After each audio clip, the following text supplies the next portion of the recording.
Welcome, fellas. Stay a while and listen. Today, I'll be crafting a Gefjon Amulet, and while we go through making the amulet, I'll let the videos play in the background here. I'll talk a little bit about her and what I've incorporated in my rendition of her.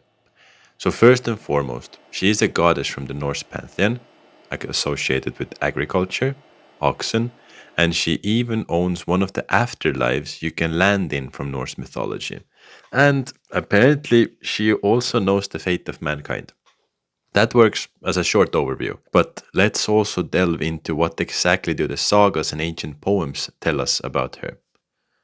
So we will begin with the story of King Gylfi, known as Gylfaginning, which opens up with the phrase, "The King Gylfi ruled the land Svitjad," which is middle Sweden basically, roughly around here. It is said that for his amusement he challenged a traveling woman to plow as much land in his kingdom as she can with 4 oxen in a single day. The traveling woman that he challenged was in fact Gefjon in disguise, a goddess of the Aesir family, who took up the challenge and then traveled to the far north of Jotunheimer to find the mighty Jotun, with who she can have 4 children so great and strong that they turned into oxen. She fastened them to a plow and began the challenge. They dug so deep into the ground that it ripped earth from its resting place far and wide, leaving behind nothing but an empty space filled in with water. This became known as Lake Mälaren, and the land that she plowed up, she set down westwards into the sea between Sweden and Denmark, and that land became Zealand. So according to this story, she has 4 kids that are represented as bulls, which I've also incorporated in her attire over here, and in front of her, she is holding a plow with 5 oars to sail through land, the 5 symbolizing her in the middle and her 4 kids to the sides of her, because those who have plowed a field, even though the animal is doing a lot of the job, it does take quite a bit of energy to be plowing a field.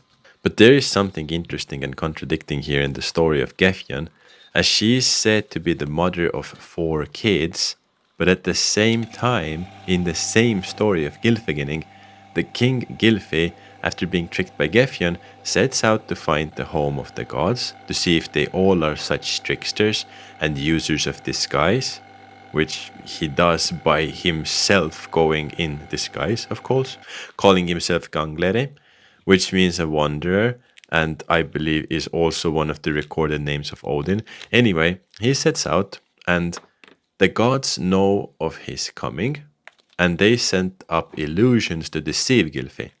And one of these illusions are the famous High, Justice High, and Third, this kinda apparitions of Odin, believably, that challenge the king in disguise. And the challenge is that he is supposed to ask questions, not answer them, ask questions, and each of them is about aspects of Norse mythology. One of the questions Gylfi asks is, list me all of the Asinjir, where the Asinjir means a goddess of the Aesir family. To that, High, one of the apparitions, one of the 3 apparitions, responds with a list of goddesses and a little fact about them. And about Gefjon, he says, the 4th is Gefjon.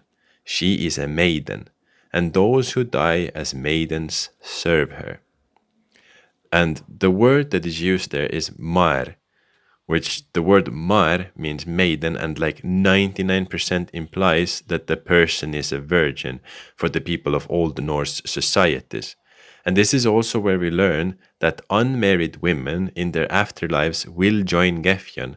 So just like Odin's Valhalla or Hel's Helheim, she has some kind of an afterlife place where those who die as maidens go. It also mentions herself as a maiden, but at the same time she was said to have 4 sons.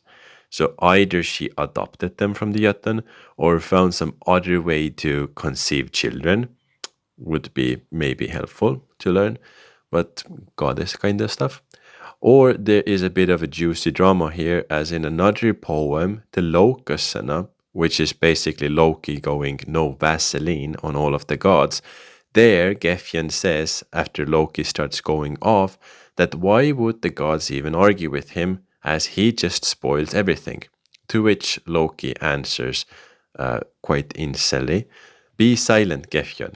I will tell everyone how you wrapped your legs around the fair young man that gave you a necklace," which could indicate that she is not a maiden because of the Jötun she has 4 children with, or it indicates at a story that has not survived about Gefjon and some necklace, or Loki went full "who the hell is that guy?" and mistook Gefjon for Freya, as it is Freya that has a necklace, Brisigamen, which is gifted to her by the dwarves, who she supposedly slept with to get it, according to Loki again. Or it could be one of those cases where I believe in Indian mythology it is known that all of the gods are a face of a single god, or roughly a single god. So technically Gefjon and Freya would be the same entity, but that would mean that Loki, Gefjon, and Freya are also the same entity if Loki is considered a god. If he's not, then you're out of the equation. But every other god and goddess would kind of be an aspect of some supreme being. But let's go with that it is a story that has not survived the modern times for the sake of this video. And that Lokasena is not some kind of a propaganda of a specific religion. Given all that, it means Gefjon also possesses some kind of a necklace, and she's not really a maiden, and has a partner that is fair, meaning light toned, basically. Like, for example, to explain the word a bit more, the god Balder is considered the fairest of them all, and there is a king known as Harald Fairhair, probably who had very white hair. The same story is told by Bragi Bodasson in a poem from the 800s, this time I'm saying it right, that hasn't survived in entirety, but is named Ragnar Strapa. In there, the bard tells how a Ragnar, not Ragnar Lothbrok, gave him a shield with decorations on it, namely 4 different sections were decorated on the shield. So imagine it cut like a pie into 4 sections, and each of those 4 slices had a kind of decoration on it. And he starts retelling those stories. One of these is the story of how Gefjon plowed away the plot of land. The same story is also in the Ynglinga saga from Heimskringla, but it is added that Gefjon marries a son of Odin by the name of Skjöldr, and that they then set to live in Leire. This is a little artifact found from Leire. On here we can see the throne of Odin, as there are 2 birds to the figure sitting on it, and we know of Odin's 2 ravens, Högen and Munin. Behind are 2 beasts, presumably wolves, which Odin had 2 also with the names Geri and Freki. And on it is someone sitting, and this has been the topic of a lot of conversations who this might be. Why, you ask? Obviously it is Odin, right, sitting here. The thing is, the figure shown here is depicted with garments that women would wear during the Viking Age. And you might wonder, how do we know that this is, like, it isn't too much of attire to go off of? Well, there's other finds with basically the exact same depiction of a garment, and they are always women. So, couple of examples. Some of these are the Guldgubbe, some of these are known as these Valkyries, or just women figures. So, could the figure sitting at the throne here be Gefjon? Let's add all of the speculation up. She is said to have some kind of a necklace given to her by someone fair. Odin's son Balder is called the fairest of them all, and Gefjon marries another of Odin's sons, Skjöldr, so presumably he could have also been fair. And on this throne, the figure has a very beautiful necklace clearly outlined. Second, this find comes from Leire. Gefjon is said to have gone to live in Leire with Skjöldr. Thirdly, the figure is wearing clothing that is otherwise always depicted as women's clothing during the Viking Age.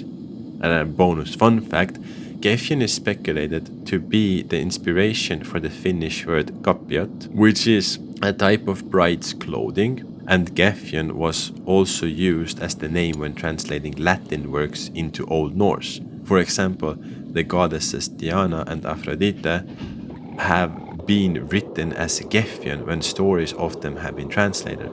So tying her into very much a powerful and very feminine deity, and usually the stand-in for these other very feminine deities to explain them to a Norse society. She was important, she could be sitting on a throne. To conclude, could this also be a depiction of Gefjon, perhaps sitting on Odin's throne as some kind of a rite when she got married, as we know others have sat on Odin's throne, Freyr, for example, Freya. Again, this brings us back to are Gefjon and Freya and all of the goddesses then one single goddess and all of the gods one single god? I don't know, maybe. There is also possibly a reference to Gefjon in the epic of Beowulf. It opens up detailing the life and passing of a king, Scyld, from who the Skildingas dynasty descends from, and that when he passed, he was put on a boat and he was set to sail the seas.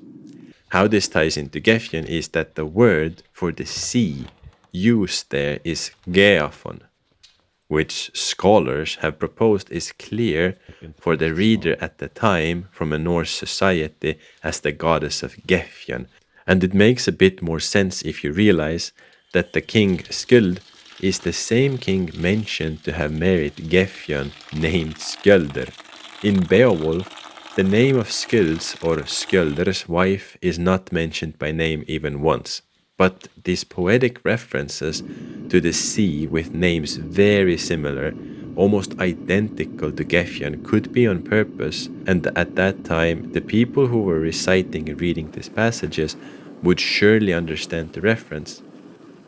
There's many things that are actually left out from written sources because they're evident to the reader. Sometimes sources even claim, oh, we are not gonna go into this as everyone knows about it. And now we are just left dumbfounded, not knowing what this super obvious hint was. So a similar thing might have happened here with the sea and Gefjon.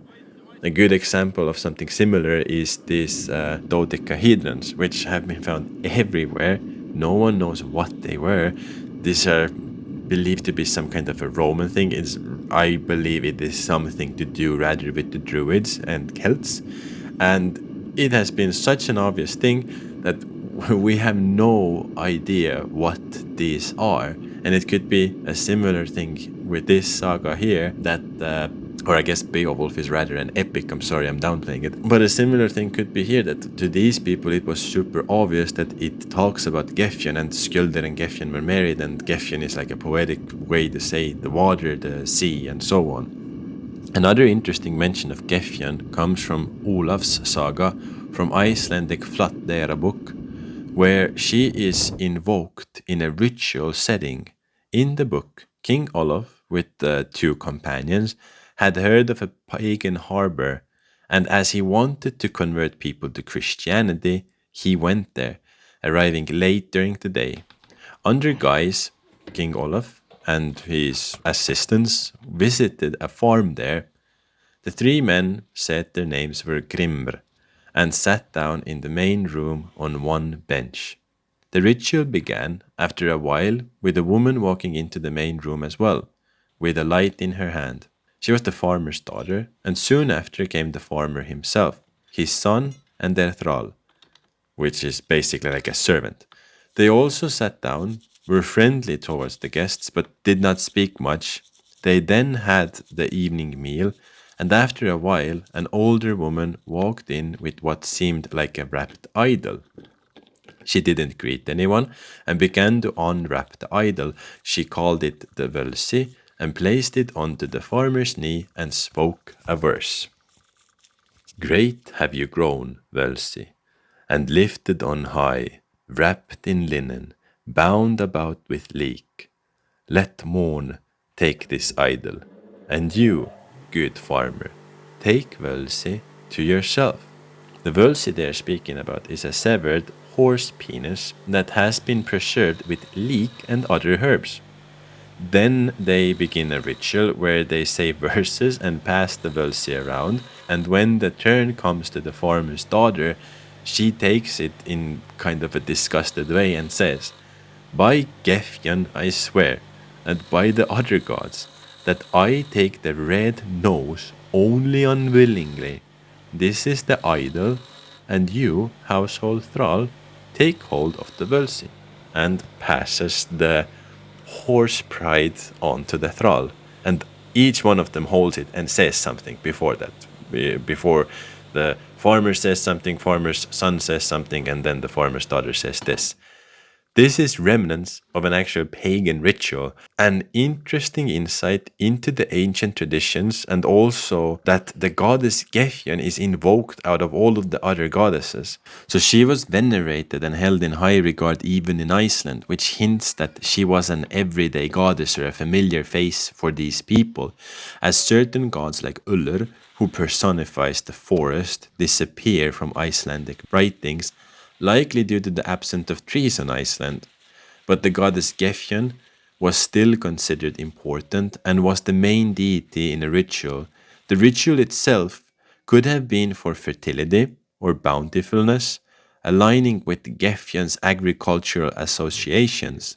It is also interesting that the daughter swears to Gefjon that she takes the Völsi unwillingly, somewhat aligning with Gefjon's maidenly, pure, and innocent status. The daughter almost telling Gefjon, like, "Hey, as one maiden to another, don't abandon me even though my household makes us play with horse peepees." There is another tale from Iceland, possibly tied to Gefjon, although not mentioned by name, but in the book of settlers called Landnámabók, there it mentions that a woman could claim as much land as she could circle within a day with a young cow. Very similar to Gefjon's tale with Gylfi, and it has a very ritualistic undertone, I would say. There are actually a lot of tales and traditions to land plowing around Northern Europe, especially with plowing the land for the first time after winter has gone to rest. One of such we talked about in the Raun video I made for the Finno-Ugric people known as Ukkonvakka, where people would call upon the Finno-Ugric weather and rain goddess Raun to bless their freshly sown seeds. Another one comes from the Anglo-Saxons and is slightly Christianized, but very little, known as Aeserbot, which would help heal a field that yielded poorly last year. It involved a healer, so a person who would be a healer, who would face east, where the sun would rise, then turn 3 times clockwise, and then sing chants to help with the field. After setting the plow, mixed with herbs and other things into the soil and chanting Erse, Erse, Erse, Eorthan Modor. Erse there is likely a goddess. There's also a ritual that comes to us from Tacitus about the goddess Nerthus from the Germanic people, where there is an elaborate ritual to the goddess involving cows that are considered sacred and a chariot. A similar setting is also found at the Oseberg ship burial from Norway, where there is a chariot buried and the remains of an ox. There are many rituals involving cows or oxen, and the line between Earth Mother worship to just traditions of sacrifice are blurred. The same way it's hard to say which of these could possibly be references to Gefjon or be inspired by Gefjon, or if they are just have a bit of a similar motif. It is interesting, though, that the same way the goddess Raun is a fertility goddess but called a childless one, so is it with Gefjon that she is named a virgin but associated with agricultural fertility rituals and clearly has sons of her own and so on. Nowadays, Gefjon is still remembered as a great goddess. In Denmark now lies a beautiful statue in her honor, and she has been the subject of many pieces of art, literature, and music.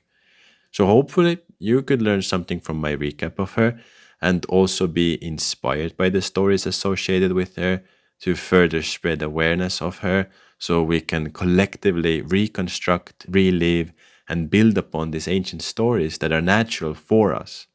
But for now, that is all I have on her.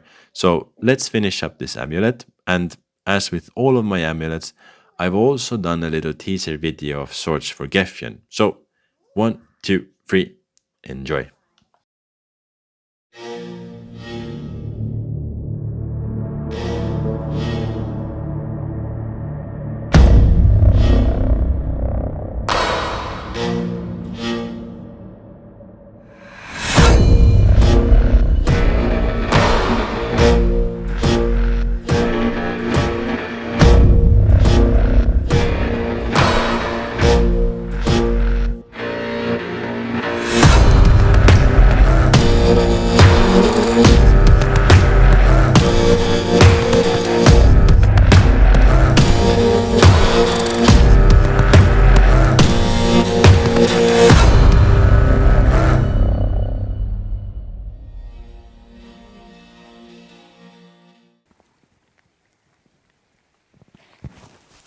That's the episode, fellas.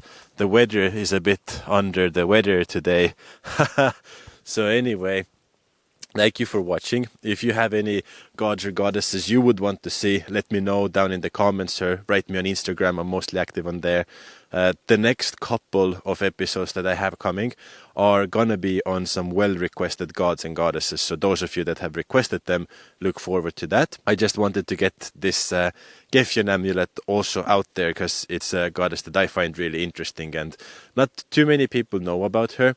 And I think there's so much cool stuff surrounding her. So yeah, hopefully it inspires you. And as well with this release, I have put up a bunch of new amulets. I'll show them here. And there's more to come. And I'm also working on sectioning them based on which culture they are from. And roughly, like, it's a bit interesting with the time periods because culture changes a lot throughout time, you know. But I'm working on that. So maybe by the time you're watching it or you're visiting the site, that is already up. So you have a bit of an easier time checking out the cultures that interest you the most. And overall, I am generally interested in history and mythology, so I will not be only doing this Norse things. So if you have any other gods and goddesses you're interested in, let me know as well. It doesn't have to be limited to only Norse deities, even though I'm from here, so it's the ones that I know most of. But yeah, hope you guys are doing good. Hope you're getting prepared for the end of the year. Christmas is soon around the corner, and yeah, I wish a lot of warmth and good food and nice things to you. And we'll see you next time. See ya!